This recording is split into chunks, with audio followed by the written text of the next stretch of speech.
about what do you mean by friction. So children, in order to describe about friction, what do you mean by friction? In the last class, we have discussed that whenever a body is going to be moved with respect to any other body, if a body is going to be moved with respect to the other body, then we can say that onto the contact surface, a force which comes into play to oppose the relative motion of an object. So that type of force which may oppose the relative motion of the object is said to be the frictional force. Let us suppose that what I have said here, that a force which comes into play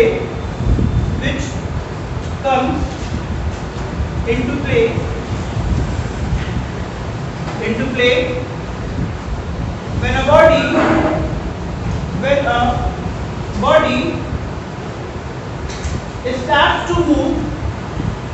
starts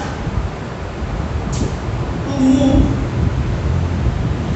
over another body,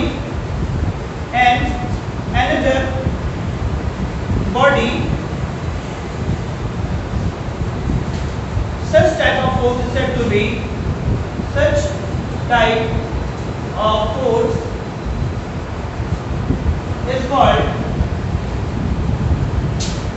called frictional force. So we can say that frictional force is the force which may oppose the relative motion of an object. कोई पूछ सकता है आपसे कि हम ऐसे define कर सकते हैं कि जब भी कोई बॉडी मोशन में, तो क्या हम कह सकते हैं कि that is said to be the frictional force which may oppose the motion of the body? तो आप कहेंगे नहीं. Let us suppose that this is a surface. Let us suppose that with the help of a diagram we are going to state that what do you mean by the frictional force. Let us suppose that this is the surface onto which a wooden block is kept. Now, let us suppose another object, that is B. This is a wooden block B, and this is the wooden block A. Okay? So what we are going to say that now with the help of force, please try to see here. Let us suppose that this object A is going to be moved over the object B. Okay? So what at that time object A will try to move in the forward direction. So as we are knowing that if a body is going to move with respect to the another body, then a tangential force which may act to oppose the motion of the first object. अगर body A move करना चाह रही है forward direction में, right side में body क्या करना चाह रही है, मूव करना चाह रही है, दैट इज बॉडी A. तो बॉडी B क्या करेगी? बॉडी B को क्या लगेगा? That body A is going to be moved in the forward direction. So it will apply a force which will be equal in magnitude but opposite in the direction. Okay? जब body A क्या है, body B के respect में क्या करेगी? Move करने की कोशिश कर रही है, तो इन दोनों की कॉन्टैक्ट सरफेस में बॉडी क्या करेगी? बॉडी B बॉडी A के रिस्पेक्ट में क्या करेगी? फोर्स अपोजिट डायरेक्शन में लगाएगी in leftward direction to oppose the motion of the body, and that is said to be the frictional force. तो बॉडी A पर कौन फोर्स लगा रहा है? ये बॉडी A इधर मूव करने की कोशिश कर रही है, लेकिन बॉडी B क्या कर रहा है? इधर की ओर फोर्स लगा रहा है. Body B is applying a frictional force on to the body A. ठीक, लेट अस सपोज दैट अगर बॉडी A पे बैठा हुआ जो भी पर्सन ऑब्जर्वर है, अगर वो देखता है बॉडी, तो उसे क्या लगेगी? बॉडी B क्या कर रही है? पीछे की ओर जा रही है. तो इस डायरेक्शन में body B is willing to move in the leftward direction. So at that time body A will try to oppose its motion, and at that time body A will apply a force. Body A will apply a force onto the object B, and which is said to be the frictional force. ठीक है? दो चीजें. Let's suppose that मान लीजिए कि एक block ये, एक ब्लॉक ये, तो आप देख सकते हैं क्या है? This is relative motion of the two objects. We have considered the two objects as object A and object B. Here the object A is willing to move in the forward direction. So at that time body B will apply a force is equal in magnitude but opposite in the direction at the contact surface. जहाँ पर दोनों एक दूसरे से contact में होंगी, वहीं पर वो क्या करेगी? फोर्स ऑफ फ्रिक्शन ऐड करेगा, और हम कह देंगे बॉडी B को, बॉडी A को बॉडी B अपोज करेगी रिलेटिव मोशन के लिए. वेयर अगर बॉडी B मूव करने की कोशिश कर रही है, तो बॉडी A क्या करेगा? इसके मोशन को अपोज करेगा, और ये भी कांटेक्ट सरफेस पे क्या लगाएगा? फोर्स लगाएगा. That is also said to be the frictional force. So we can say that when the two bodies are in motion with respect to each other, then such type of a contact force which may oppose the motion of the two bodies तो ये बात बढ़ गई। जबकि classical theory क्या कहता था, according to the classical theory हमें क्या पता है, सबसे पहले लोगों ने बताया कि जिसने भी फ्रिक्शन के बारे में बताया, साइंटिस्ट ने, उन्होंने ये बताया कि that the frictional force depends upon the contact surface. If the surface will be large then the this contact force, that is the frictional force, will be large. Okay, what we are going to do, what we are knowing that if the area of contact will be larger then the force of friction will be also larger. लेकिन ऐसा केवल classical theory का no, it is not correct.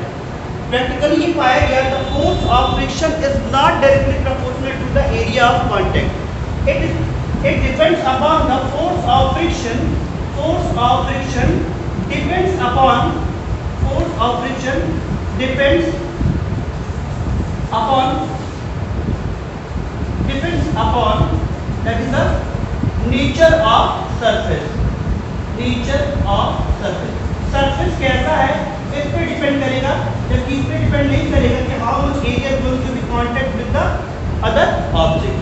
ठीक है, इन्होंने ये बताया और उसी की बेसिस पे हमें फ्रिक्शन की कुछ टाइप बताए गए। There are two different types of the frictions are there, that is the static friction and kinetic friction. So now we are going to summarize about the kinetic friction and that is the kinetic friction and static friction. Shall I erase it? A part of the kinetic friction and static friction, there are two more frictions are there, that is the rolling friction and sliding friction. So one by one we will discuss about these all terms, that is the kinetic friction, static friction. A part of the sir इसके main types में तो static और kinetic है, पर वो जो rolling है वो काइनेटिक के अंदर में हाँ, है। काइनेटिक के अंदर है। बता देखो, since friction is also subcategorized into the two parts, that the first one is the static friction and the next one is the kinetic friction. तो अब हम इसको कैसे डिफाइन करने की कोशिश करेंगे। Let's start. Children, static means that when a body is in a state of rest. When a body is in a state of rest, then at that time we can say that is a static state of the object. जब भी कोई body रुकी हुई होगी, is not going to be change its position with respect to time and surrounding, we can say that is a static condition of an object. And when the body is in motion, then we can say that is the kinetic state of the motion. तो अभी हमें क्या पढ़ना है कि that what do you mean by the static friction and what do you mean by the kinetic friction. तो बेटा देखो, सबसे पहले अगर हमें डिफाइन करना है स्टैटिक फ्रिक्शन को और काइनेटिक फ्रिक्शन को, और इन दोनों के बीच में अभी बताएंगे that is the limiting friction. What do you mean by the kinetic, static and limiting friction. ये तीन चीजें हमें डिस्कस करनी है और ये सबसे ज्यादा चीजें इसी के आती है। देखिए, अगर स्टैटिक फ्रिक्शन की बात करते हैं तो स्टैटिक फ्रिक्शन क्या होता है? A type of friction or an opposing force which comes into play when a body just try to move. Okay, when a body just try to move over another body. या फिर the tendency of a body to just start the motion at that time of frictional force which may act is said to be the static friction. जब कोई body किसी एक दूसरी body के ऊपर क्या करने की कोशिश करती है, मूव करने की कोशिश कर रही है, अभी मूव नहीं कर रहा है, that is just willing to move over the other body, the surface of the other body, then at that time a frictional force which may come into play is said to be the static friction. It means that when a body has tendency to move, to just move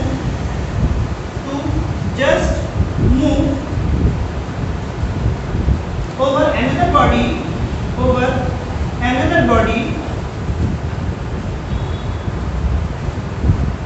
frictional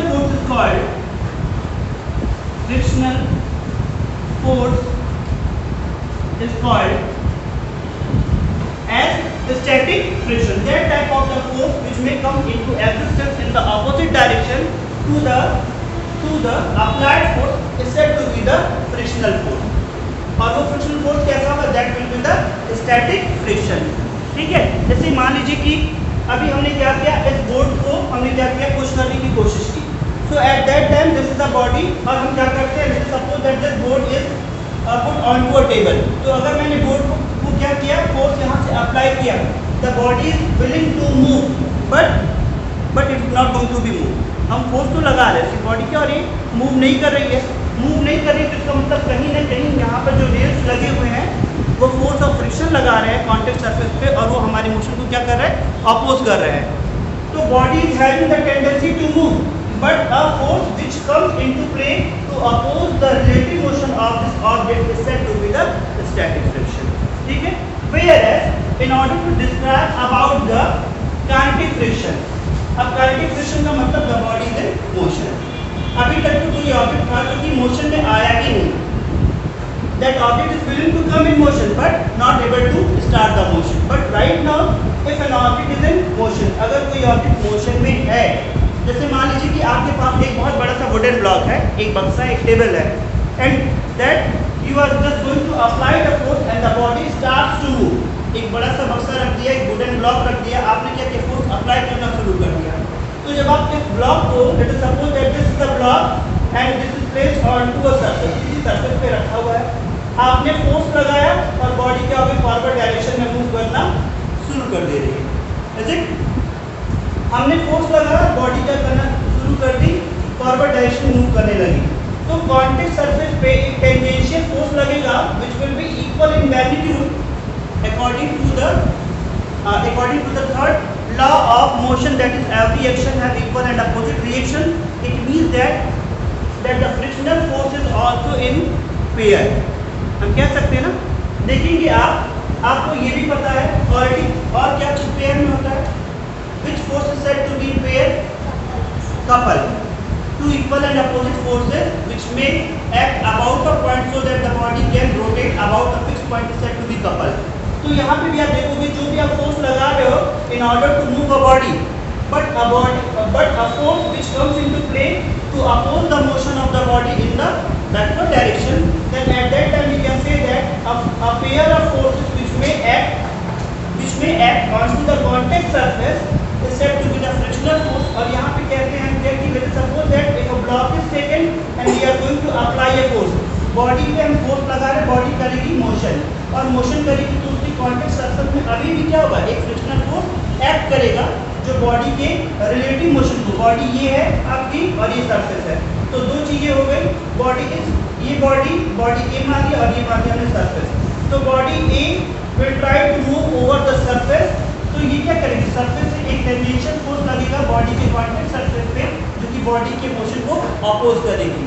so at that time a type of frictional force which may comes into play when a body is in motion over the another body, okay, is said to be the that kinetic friction। तो उस type के frictional force को क्या बोलेंगे, kinetic friction। एक body जब रुकी हुई है और हम फोर्स लगा रहे हैं, but still the body is in state of rest, okay, but the body is willing to move, but क्या है, कुछ ऐसा वर्च्यू है, फ्रिक्शनल फोर्स इतना ज्यादा है कि बॉडी मूव मोशन में नहीं आ रही है, तो हम कह सकते हैं that is the static friction. But अभी क्या है कि जो फ्रिक्शनल फोर्स लग रही बॉडी की वो क्या है, that is less in magnitude as compared to the applied force, तभी तो बॉडी मोशन में है। अगर फ्रिक्शनल फोर्स ज़्यादा हो जाएगा, आप देखते होंगे कि जो हम ब्रेक लगाते हैं, ब्रेक पे लगाया हुआ फोर्स इतना ज़्यादा हो जाए कि जो आपका रबर है, रबर क्या ब्रेक्स, जो ब्रेक्स है और रिम के बीच में जब कॉन्टैक्ट हो, फोर्स इतना ज़्यादा हो कि रिम को आगे मूव भी ना होने दे। इट मीन्स दैट वहाँ पर क्या हो जाएगी, स्टैटिक फ्रिक्शन की वैल्यू ज़्यादा हो जाएगी, फ्रिक्शनल फोर्स की वैल्यू ज़्यादा हो जाएगी, तो बॉडी रेस्ट में रह जाएगा। हम ब्रेक मारते जाएं, जब ब्रेक शू क्या हो जाता है, घिस जाता है साइकिल का, तो क्या होता है, हम ब्रेक लगाते हैं लेकिन पूरी तरीके से फ्रिक्शनल फोर्स अपोज नहीं हो पाता है, ब्रेक उस टाइम करता है, body is still in motion, so that type of the frictional force is said to be the kinetic friction। Is it clear to everyone or not? The frictional force is acting from the surface when we are pushing the body, when we are applying a force. So the action reaction pair is where the force which we are applying and the frictional force. But sir, जो forces action reaction pair form करते हैं उनका nature तो same होता है ना? लेकिन अभी क्या करें, नेचर सेम होगा, एवरी एक्शन है इक्वल एंड अपोजिट रिएक्शन, ठीक है, in order to maintain or retain the balanced condition of the object। आप देखते भी होंगे अभी एक एमपीडी भी जब बताया था, तो late us suppose that this is the an object and its weight is acting in the vertically downward direction. Am I right? According to you. ठीक. और एक रिएक्शन में क्या होगा, सेंटर ऑफ ग्रेविटी से पास करता जाएगा वो ऊपर की ओर होगा. So in this condition R should be equals to mg. ये याद कह रहे हैं कि every action has equal and opposing reaction होता है. ठीक है. जितना भी फोर्स लगा करके किसी स्प्रिंग को कंप्रेस करेंगे, हट जाने के बाद क्या होगा, जितना भी डिस्प्लेसमेंट होगा हमारे हटने के बाद उतना डिस्प्लेस होकर स्प्रिंग अपनी ओरिजिनल कंडीशन को रिगेन कर लेगी या रिबाउंड कर लेगी. तो जब बॉडी मोशन में है और अगर फ्रिक्शनल फोर्स क्या हो जाएगा, फ्रिक्शनल फोर्स हमने बोला अ टाइप ऑफ फोर्स और opposing force which comes into play when a body starts to move over an another body, here the body is in motion. Frictional force लगेगी body की motion को oppose करेगी, but the body is still in state of motion. तो कहीं ना कहीं जो frictional force लग रहा है उसकी वैल्यू क्या है एज कंपेयर टू द, यहाँ पे ऐसे समझ सकते हैं, बॉडी चाहेगी कि हम आगे ना बढ़े, ठीक है, सॉरी बॉडी चाहेगी कि हम रुके ना, लेकिन फ्रिक्शनल फोर्स चाहेगी कि हमसे रोक दे. तो कहीं ना कहीं स्टैटिक फ्रिक्शन की जो वैल्यू है वो क्या हो जा रही है, कम हो जा रही है, और काइनेटिक फ्रिक्शन की वैल्यू क्या हो जा रही है, ज़्यादा हो जा रही है. ठीक है. तो कहने का मतलब है कि जो फ्रिक्शनल फोर्स है वो कहीं ना कहीं अप्लाइड फोर्स के कंपैरिजन में कुछ कम हो जा रही है, और कुछ कम होने की वजह से बॉडी का स्टेट इज इन मोशन. और आपने कहा एवरी एक्शन है इक्वल एंड अपोजिट रिएक्शन. हाँ, अगर वो फोर्स बैलेंस कंडीशन होगी तो बॉडी बैलेंस रहते हुए फॉरवर्ड डायरेक्शन में मूव कर जाएगी. सर जब इक्वल एंड ऑपोजिट रिएक्शन है तो फिर वो बॉडी मूव कैसे?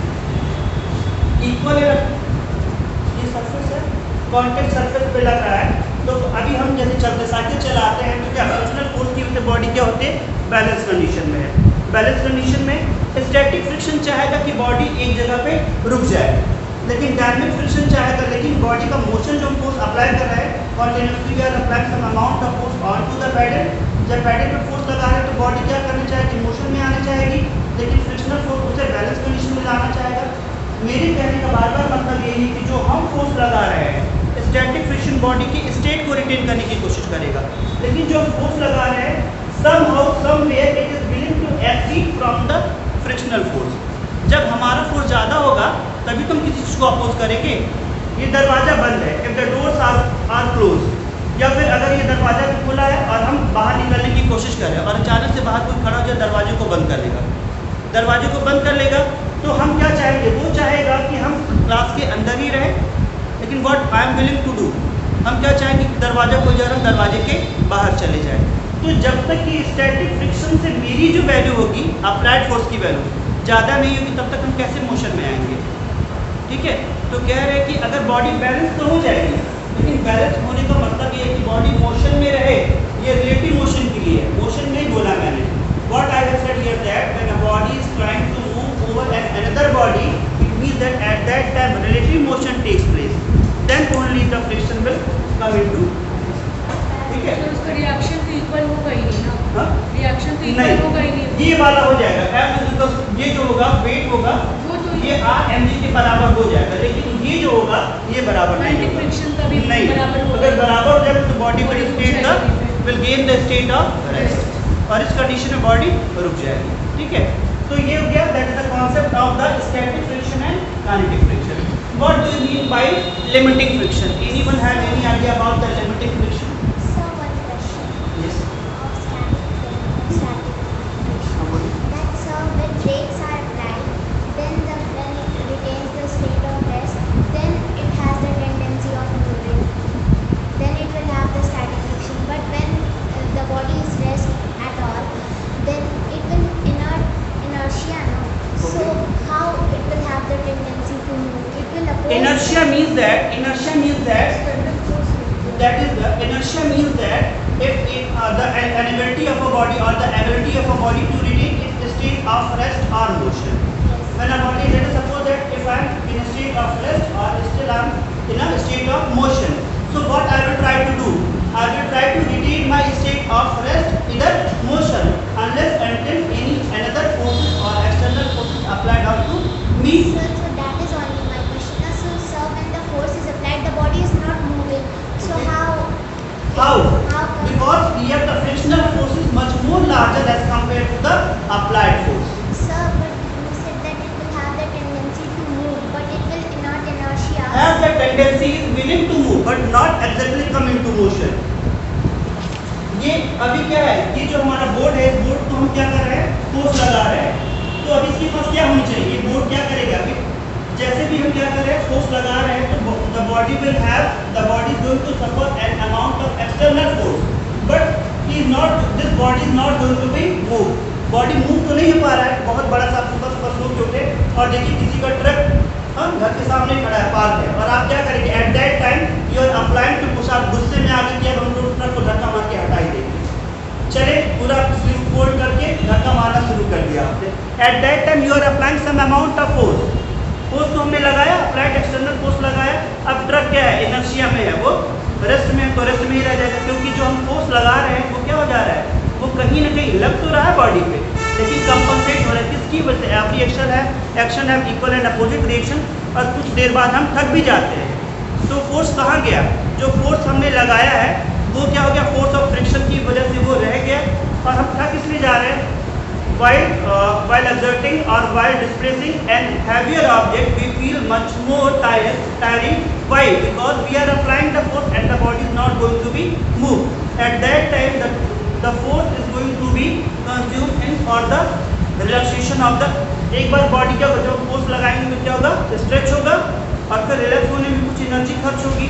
तो एट दैट टाइम क्या हो रहा है कि हम फोर्स तो लगा रहे हैं, लेकिन due to the mass of the object इतना ज़्यादा है, वो फोर्स ऑफ फ्रिक्शन बहुत ज़्यादा लगा रहा है, वो रिटेन करेगा अपने स्टेट को, और इट मीन्स दैट वो चाहता तो ट्रक चाहता तो है मूव कर जाए, बट उसके पास इतना ज़्यादा वेट है, इतना ज़्यादा उसके पास अपोजिंग फोर्स ऑफ फ्रिक्शन है, that is much more greater as compared to the applied external force.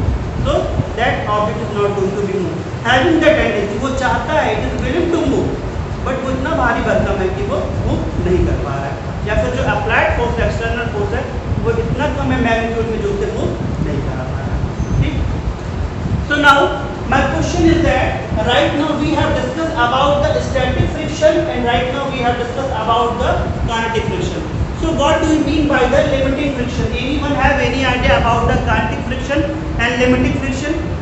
The friction which minimizes the value of static So when and the makes body the is body just move. about to move, just about Okay, to start. it means that let us suppose that if a body is start to move or roll over a surface of the inclined plane. ठीक है, तो अभी क्या होगा, अभी हमने बताया है कि that the static friction means that a type of friction or a frictional force which comes into play when a body is in a state of rest, having the tendency to move but not actually not going to be moved. चाहता तो है move कर जाए, लेकिन move नहीं कर रहा है. तो यहाँ पर क्या हो जाएगी, that is the static friction comes into play. अब रख देंगे तो क्या होगा, अब क्या करेगा, फोर्स इसका क्या करेगा, डाउनवर्ड डायरेक्शन में काम करेगा, और बॉडी क्या चाहेगी, to move in the downward direction. At that time हम कह सकते हैं कि सर लिमिटिंग फ्रिक्शन क्या होगा, अ type of frictional force which comes into play, और ऐसे भी कह सकते हो the maximum value of the limiting friction. The maximum value of the limiting friction in between the two contact surfaces of the body so that the body is just about to move. हम बस just चलने ही वाले हैं, तो चलने वाले में क्या, अभी बस चले तो नहीं, बस चलने ही वाले हैं, तो स्टैटिक फ्रिक्शन की वैल्यू क्या होगी, मैक्सिमम होगी, और जैसे ही स्टैटिक फ्रिक्शन क्या हो जाएगा, कम हो जाएगा, the body will come into the motion and at that time there will be the first presence of the kinetic friction will take place. तो कह सकते हैं, अगर आप लिखना चाहे तो लिख सकते हैं, limiting friction is defined as, if you are willing to write down, limiting friction is defined as the maximum value of limiting friction is defined as the maximum value of static friction, the maximum value of static friction when a body is just about to move over the surface of another body, is said to be limiting friction. ठीक है, so in the next class we will discuss about the expressions and how we can find out its expression and relationship between the static friction, limiting friction, and that is the kinetic friction. So till that time, have a great day.